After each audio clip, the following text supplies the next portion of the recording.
on your own. I swear to God, I'm not kidding. You have to start when you're 25. Here's what happens if you wait. Here's what happens if you wait, okay? If you wait, like Sue and I did, so we were 40, you are screwed. I swear to God. Listen, listen, listen, listen. Turn it over. Actually, flip it over to the back side. Flip it over to the very back side. Top left. Now, if you invested $500 when you're 18 years old at 8% interest, it'll be worth, it becomes $1,000 at 27, $2,000 at 36, $4,000 at 45, $8,000 at 54, and $16,000 at 63. See how $500 can quadruple and quintuple itself over time. That's the power of compound interest. Now turn back. All right. Go to the paragraph that says, but if you wait. It's the third from the bottom. But if you wait. But if you wait until you're 35 to start saving the same amount, you will end up with only $447,000. If you wait just 10 years, you lose $600,000.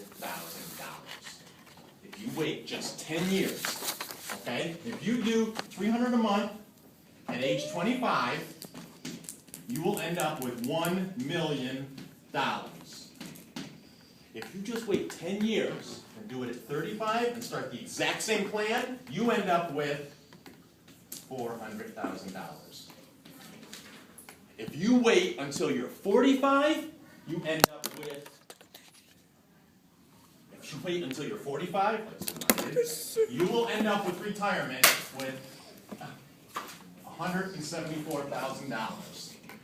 This, boys and girls, is possibly the most important financial lesson you can ever learn. Never forget this. You have to start by age 25. You have to start by age 25, because if you wait, it goes down by 60%. It drops by. It drops phenomenally. You go, 45. I got 20 years. Can I do it in 20 years? No, you can't. You have to do it at 25, where you give yourself 40 years. What, Kathy? Okay, so how come $500 when you're 18 years old?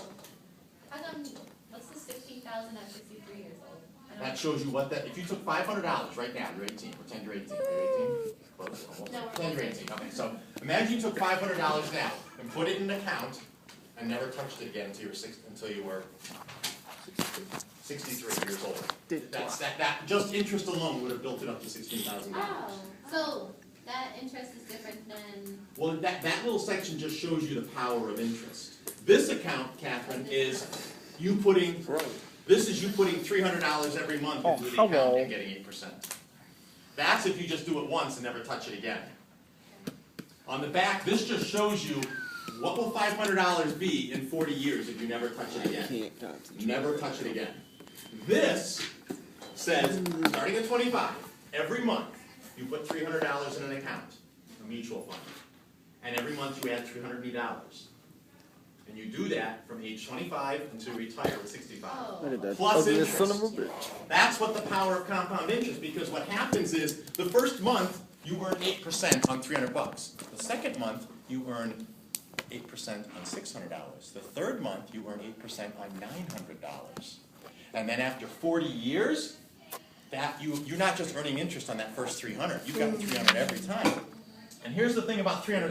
I know it sounds like a lot right now, but around here, the average person around here probably makes at least $60,000 a year. To live in this area, probably your parents are bringing in close to this. You just can't live around here without that.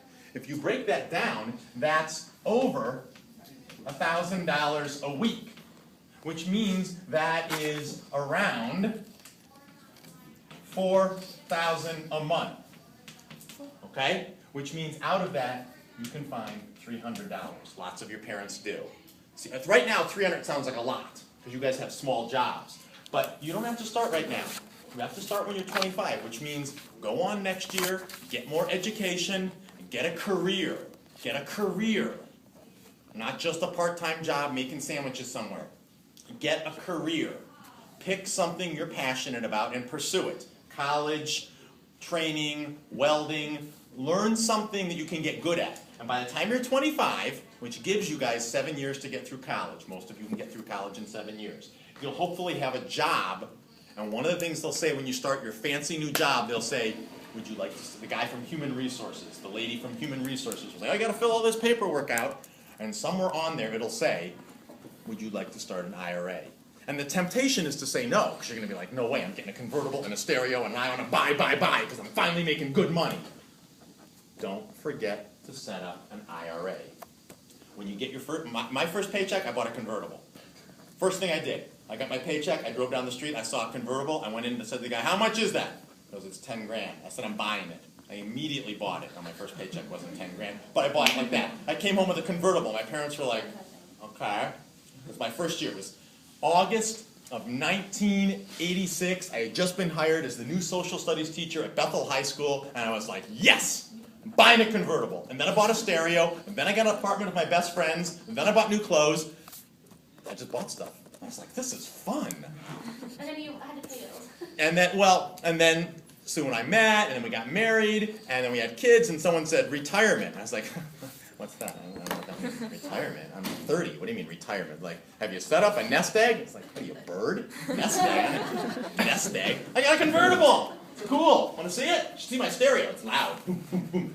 Nobody told us about this. I said, well, don't you get Social Security? They're like, do you know how much Social Security pays? It'll pay you like $1,000 a month. That's not enough to live on. You can't live on that. They said, and the thing about this is, once you set this up, so then you get to age 65. Now you've got $1 million in this account. And this is not pretend, this is real. $1 million for you. And you say, but wait a minute, Mr. Peters, I never pay tax on that. Aren't I going to get killed when I take it out? Wait. Don't take it out all at once. Retire and stop working. And then, instead of getting your paycheck every week, take out what your paycheck was out of that. This will last for a long time if you take it out a piece at a time. If you take it out all at once, the government's going to say, give us a ton of tax. But if you go back and say, okay, my paycheck was $4 grand a month when I retired. I will take $4,000 a month out of this account. Not the whole thing. And it stays in there untaxed, and you only pay tax on the $4,000. That's smart. And keep in mind, a lot of people, most people get married, they have a partner who can do the exact same thing. So Sue sets one up, I set one up, now it's $2 million. And what if you had a job, that allowed you to put double that in?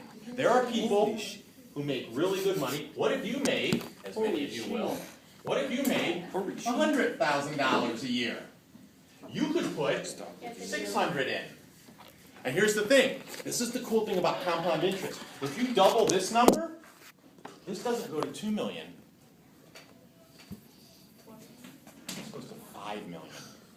You could have $5 million in an account with your name if, and this is hard. The hard part is at age 25, you got to put 600 in.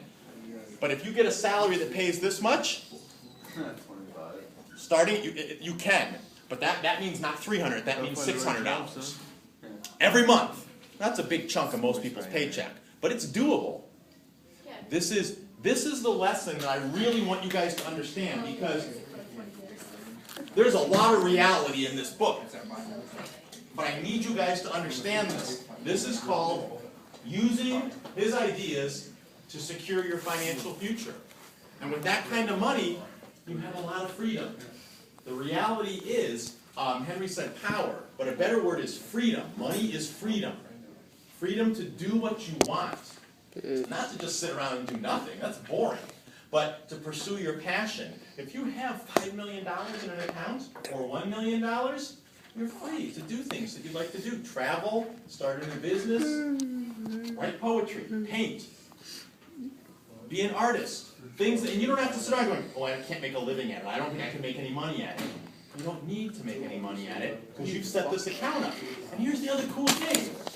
You guys, if you take care of yourselves, statistically, are going to get very close to 100 years old. That's a statistic. I know you won't be as cute as you are now. I get that. However, when they set up Social Security, in the 1930s, people only lived, the average age people died at in America was 61. Today, the average age people die at in America